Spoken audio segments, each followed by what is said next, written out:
All right, everybody, welcome back and bear down. Thanks for being here. A little bittersweet moment for me. This is one of my favorite things I've done so far with the podcast as we've started it. This is my Chicago Bears breakdown. This is what I've enjoyed the most because I like dissecting this team. I like taking it apart, seeing what's working, seeing what's not working, seeing what I would do as the general manager of the Chicago Bears. And that's why I like this little mini-series. This is going to be the linebacker position, the last position we haven't gone over yet, so it'll be the last one in our series. If you haven't checked any of the rest of them out, go back and check them out. There's some good ones. Things have already changed since we've done them. There have already been some things that I might change my opinion and my view on a little bit. We'll go over those as we get into the off season. As March rolls around, as we get through the combine, we're going to go through each position a little bit more. But for now, let's go over the current linebacker core for this team, which should not change in this upcoming year. There's no reason for it to. If it's not broke, don't fix it.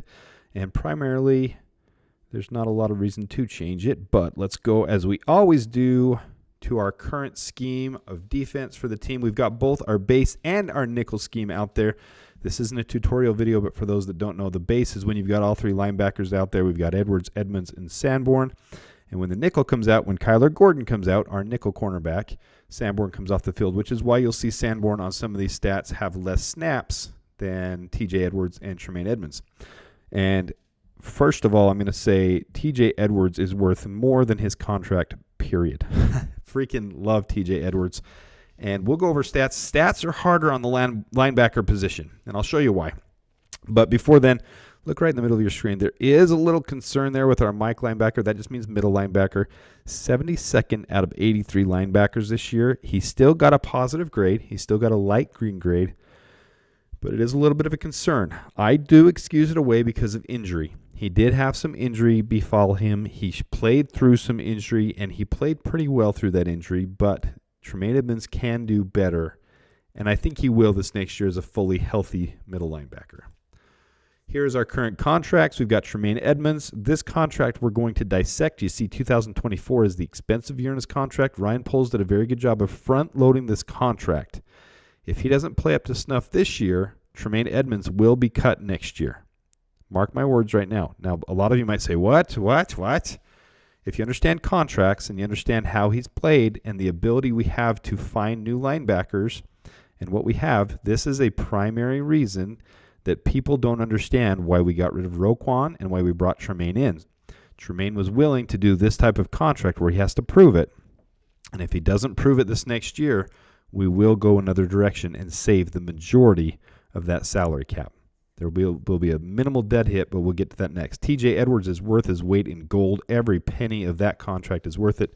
Noah Sewell played very, very well for a rookie. I'm excited to see what he can do in his sophomore year, but I think he's a legitimate candidate if Tremaine Edmonds doesn't work out, that he could literally come in and probably move into the will spot, and Jack Sanborn would move over to the middle linebacker again.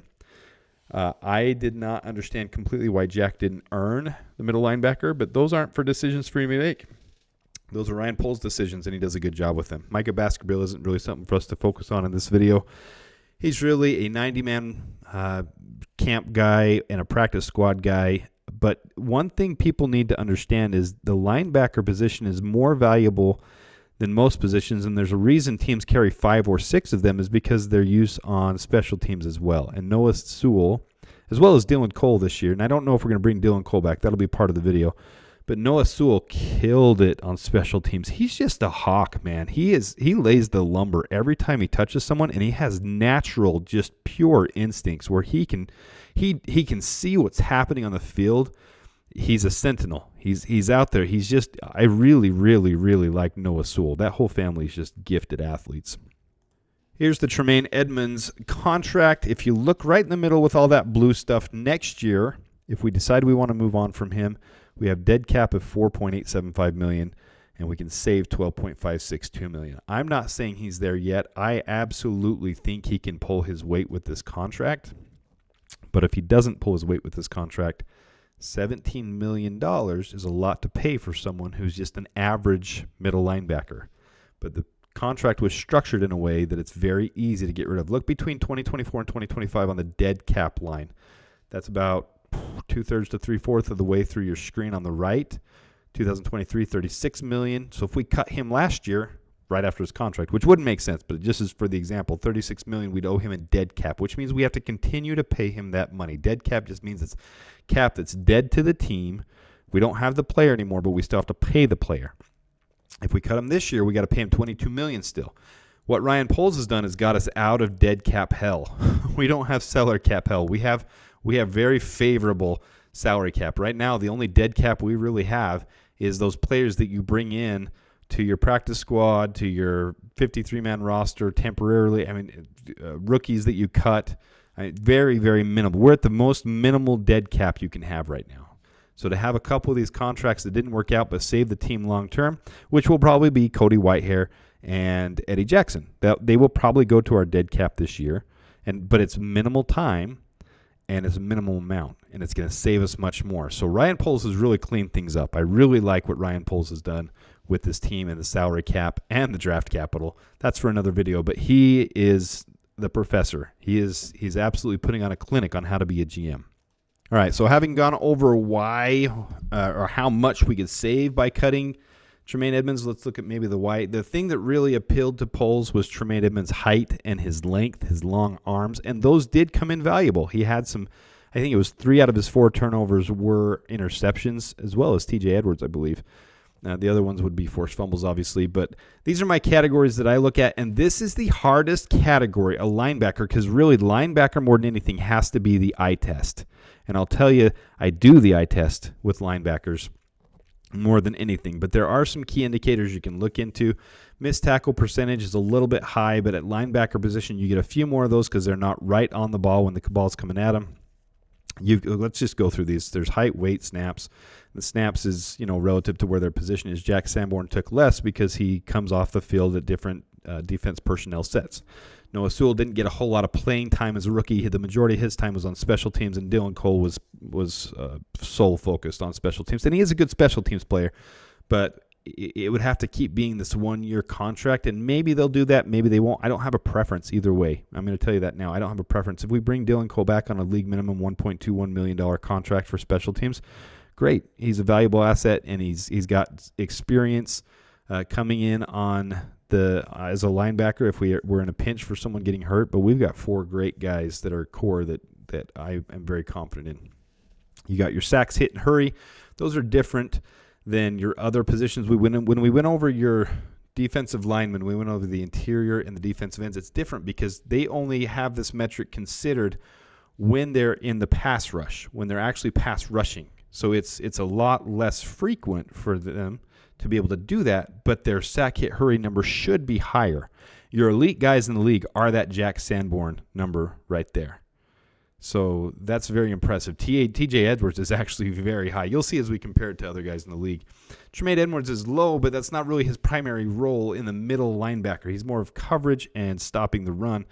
There's just different roles within the linebacker, and it's too much to go over in one video. But everything here lines up with elite linebackers, in my opinion. Okay? So I think all 4 of our guys, Noah Sewell never had a chance to pass rush. He didn't have a single attempt. So there's no sack hit number on him. Missed tackle percentage, as we went over, really 10% is really good for linebackers on missed tackle percentage, 1 out of every 10 times. But once you're hitting a linebacker, you might be in the open field. It's a different game than if you're on the line and you're stopping a guy coming between the A gap or the B gap. It's a totally different story for a linebacker than it is for a lineman. So there's a couple of bits of things we can teach quickly on this video, but it's not the whole story. You're not painting the whole story with all these numbers, and that's why the linebacker position is so hard to view the analytics and all this stuff. You really have to use the eye test, okay? Turnovers to me is huge for a linebacker. I like to see the linebackers with turnovers, and we had more this year than we did the previous year, and it was good to see the team concept to these turnovers. There were a lot more forced fumbles, a lot more interceptions.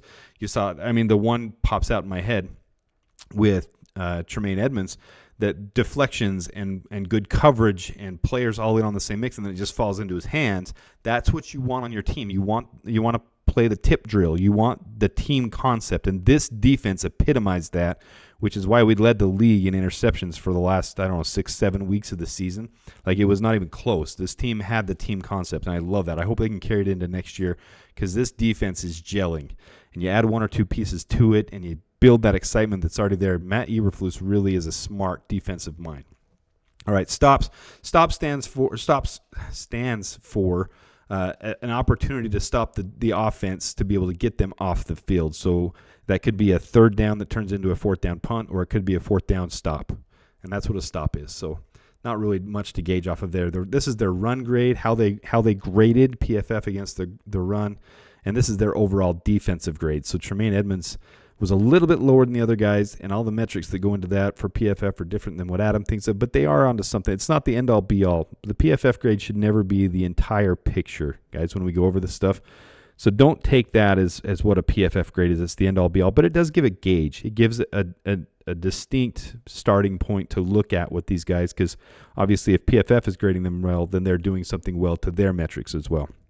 And then NFL passer rating against. That is worrisome to me on Tremaine Edmunds that he had a 103.1. Probably not in the right coverage spots. Maybe it was his injury. Who knows? But those are the things that I look at. All right, we're going to move on and look at the top 5 guys in the league. There's Fred Warner, Tyrell Dodson, Demario Davis, Jelani Tavai, and C.J. Mosley. And you can see all their stats there. You can see those sack hit hurries. Those are the elite guys. So you look at where are we? Jack Sanborn and T.J. Edwards are. They're right there with them. And the same thing with the missed tackle. That doesn't tell the whole story, especially if you're in the secondary. It doesn't give the whole picture. Their turnovers, to me, is an important thing. There's your stops, your run grade, defensive grade. Overall, your NFL passer rating against. You see some of those guys. Tyrell Dodson has his higher number 2. So it doesn't give the whole picture. The eye test is important. And that's what I'm going to tell you with all 4 of these guys. Is I like the eye test. I do love Tremaine Edmunds' length, and the eye test to me this year told me he was hindered by some injuries and that he wasn't his full self. So I am very eager to see how he does this upcoming year. To me, Jack Sanborn is the same Jack Sanborn we had last year, and I'd like to see him more in the middle linebacker role, but I understand the reason why we put Tremaine Edmunds there with his length. I get it. I just like Jack Sanborn a lot, and I really hope that we get a contract extension done with him for somewhere around the T.J. Edwards range, and I think he'll do that. I think it's realistic for him. If we can get him for $6-7 million a year, I think it's very appropriate, and I would like to see that done in the same time frame that you saw a Cole Kmet extension done, sometime in the very beginning of the year, and I think that'll happen. We don't want to let Jack Sanborn go. T.J. Edwards obviously playing his butt off, and when you watch him, he and Noah Sewell are very similar to me. They have extremely good tackling instincts and extremely good instincts on even when they're having to go around different players on the defense and watching players try to hit different gaps. They can all of a sudden switch a gap. Both these guys, when you watch the limited tape on Sewell and when you watch T.J. Edwards, they have a natural instinct for the ball to know exactly where it's going and know what they need to do on each position and play. Like it's fun to watch them. So I am very excited that we have Noah Sewell. I think it's good for him the first year that he got the special teams experience and he had limited time coming in on reps. I do expect to see a bigger role out of him this next year, and I want to see what he can do.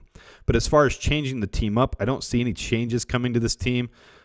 My preference, when we go over the end of this, my preference is not necessarily to re-sign Dylan Cole and to have Poles work his magic and find us another undrafted free agent gem. Both T.J. Edwards and Jack Sanborn were undrafted. You can often find those in the league if you know what you're looking for. But if they don't want to and they want to go the familiar route with someone who already knows our scheme and our systems, someone who's already familiar with the team and keep continuity, I do like Dylan Cole. I just think he's replaceable. But he's more of a special teams guy, and he's very valuable there, but so is Noah Sewell. And you need those guys on special teams. You need your running backs. You need your wide receivers. You need your tight ends. You need your linebackers. I mean, tight ends and linebackers, especially on your special teams, you need those guys. So this is the end of it, guys. This is the end of our Chicago Bears breakdown little mini-series. I hope you enjoyed it. If you haven't caught them all, go back and check some of them out. There is some gold in some of this stuff.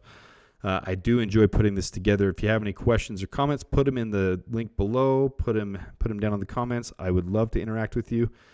Until next time, thanks for tuning in. Please hit like and subscribe, and bear down.